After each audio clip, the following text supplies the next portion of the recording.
ರಾಜಕೀಯ ಒತ್ತಡಕ್ಕೆ ಮಣಿಯದೆ ನಿಯಮ ಉಲ್ಲಂಘಿಸುವ ಕ್ರಷರ್ ಘಟಕಗಳನ್ನು ಬಂದ್ ಮಾಡಬೇಕು. ಪರಿಸರ ಮಂಡಳಿ ಮಾಲೂರು ತಾಲೂಕಿನ ಟೇಕಲ್ ಹಾಗೂ ಮಾಸ್ತಿ ವ್ಯಾಪ್ತಿಯ 8 ಕ್ರಷರ್ಗಳನ್ನು ಬಂದ್ ಮಾಡಲು ನಿರ್ದೇಶನ ಮಾಡಲಾಗಿದೆ. ನಾವು ಲೋಕಾಯುಕ್ತಕ್ಕೆ ದೂರು ನೀಡಿದ ಬಳಿಕ ಈ ಆಕ್ಷನ್ ಆಗಿದೆ ಎಂದು ಸಾಮಾಜಿಕ ಕಾರ್ಯಕರ್ತ ನವೀನ್ ಹೇಳಿದರು. ಈ ಸಂದರ್ಭದಲ್ಲಿ ಸಾಮಾಜಿಕ ಕಾರ್ಯಕರ್ತ ಮುನೇಶ್ ಉಪಸ್ಥಿತರಿದ್ದರು. ವರದಿ ಚಾಂದ್ ಪಾಷಾ, ಎಬಿ ನ್ಯೂಸ್ ಕನ್ನಡ, ಕೋಲಾರ.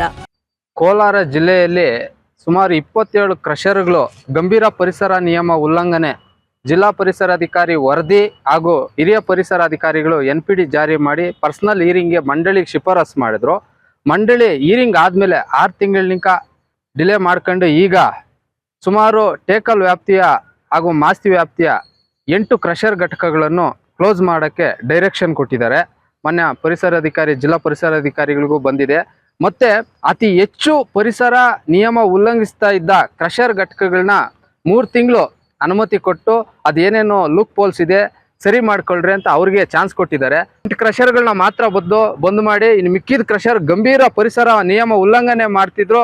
ಅದಕ್ಕೆ 3 ತಿಂಗಳು ಅನುಮತಿ ಕೊಟ್ಟಿದ್ದಾರೆ. ಈ ರೀತಿ ಮಾಡ್ತಾ ಇದ್ದಾರೆ. ತಕ್ಷಣ ಎಲ್ಲವೂ ಕಾನೂನು ರೀತಿಯಲ್ಲಿ ಬಂದ್ ಮಾಡ್ಬೇಕಂತ ಈ ಮುಖಾಂತರ ಒತ್ತಾಯಿಸ್ತೀನಿ. Thank you. ಕೋಲಾರ ಜಿಲ್ಲೆಯಲ್ಲಿ ಸತತ 1 ವರ್ಷದಿಂದ ನಾನು ಮತ್ತು ನವೀನ್ ಅವರು ಈ ಪರಿಸರ ಉಲ್ಲಂಘನೆ ಮತ್ತು ಪರಿಸರ ನಿಯಮಗಳನ್ನ ಉಲ್ಲಂಘನೆ ಮಾಡಿ ಕ್ರಷರ್ ಘಟಕಗಳು ನಡೀತಾ ಇದ್ದಿದ್ದನ್ನು ವಿರೋಧಿಸಿ ತಮ್ಮ ಮಾಧ್ಯಮದ ಸಹಕಾರದೊಂದಿಗೆ ನಾವೊಂದು ದೊಡ್ಡ ಹೋರಾಟಕ್ಕೆ ಕೈ ಹಾಕಿ ಎತ್ತಿದ್ವಿ. ಅದರ ನಂತರ ಜಿಲ್ಲಾ ಪರಿಸರ ಅಧಿಕಾರಿಗಳು ಕೂಡ ಇಷ್ಟು ಗಂಭೀರವಾಗಿ ಪರಿಗಣಿಸುವಂಥ ಕ್ರಷರ್ಗಳ ವಿರುದ್ಧ ಒಂದು ವರದಿ ಕೊಟ್ಟರು. ಆ ವರದಿ ಮೇಲೆ ಮಾನ್ಯ ಮಂಡಳಿ ಅಧ್ಯಕ್ಷರು ನರೇಂದ್ರ ಸ್ವಾಮಿ ಅವರು ಮಳವಳ್ಳಿ ಕ್ಷೇತ್ರದ ಜನ ಅದು ಹೆಂಗೆ ಆಯ್ಕೆ ಮಾಡಿದ್ರೋ ಗೊತ್ತಿಲ್ಲ, ಅವರು ಎಂಥ ಮಹಾನ್ ಭಾವನ ಅಂತೂ ಗೊತ್ತಿಲ್ಲ.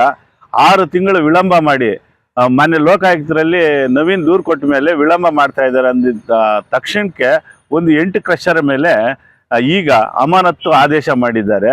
ಆ 8 ಕ್ರಷರ್ಗಳು ಕೂಡ ಪಾಪ ನನ್ಗೆ ಗೊತ್ತಿರೋ ಮಟ್ಟಿಗೆ ಸ್ವಲ್ಪ ನಿಯಮಗಳ ಪಾಲನೆ ಮಾಡಿಕೊಂಡು ಇದು ಮಾಡೋ ಅಂಥದ್ದು. ಹಾಗೆ ಮತ್ತು ಮಾಲೀಕತ್ವ ಹೊಂದಿರೋರು ಭಾಳ ಹಿಂದುಳಿದ ವರ್ಗದವರು ಮತ್ತು SC/ST ಅಂತ ಮಾಲೀಕರ ಮಾತ್ರ ಮೇಲೆ ಕ್ರಮ ಜರುಗಿಸಿದ್ದಾರೆ. ಆದರೆ ನಂಜೇಗೌಡರ ಹೊರತಂದ ಮತ್ತು ಬಲಾಢ್ಯರ ಇರುವಂಥ ಕ್ರಷರ್ಗಳು 27ರಲ್ಲಿ 8 ಕ್ರಷರ್ಗಾಗಿ ಉಳಿದ ಕ್ರಷರ್ಗಳು ಪ್ರೊಸೀಡಿಂಗ್ ಇಲ್ದಿರ ಇವ್ರು ರಾಜಕೀಯ ದುರುಪಯೋಗ ಪಡಿಸ್ಕೊಂಡು ಮಾನ್ಯ